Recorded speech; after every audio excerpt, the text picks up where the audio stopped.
Era un problema conosciuto, avevo già dato ordine e questa mattina gli abbiamo dato anche una bella lavata di testa a qualcuno.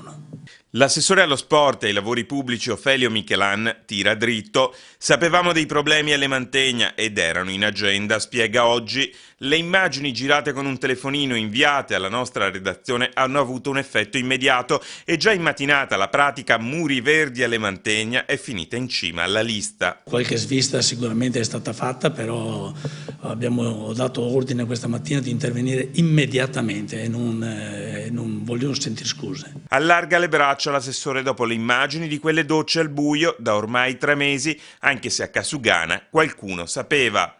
Le condizioni di quella palestra erano note, quindi al palazzo del municipio. Almeno su queste piccole cose dobbiamo essere rapidi ed efficaci. Sullo sfondo più in generale la questione attenzione alle associazioni minori, come reclamate da Lelio Raffaelli, il presidente provinciale trevigiano del Centro Sportivo Italiano.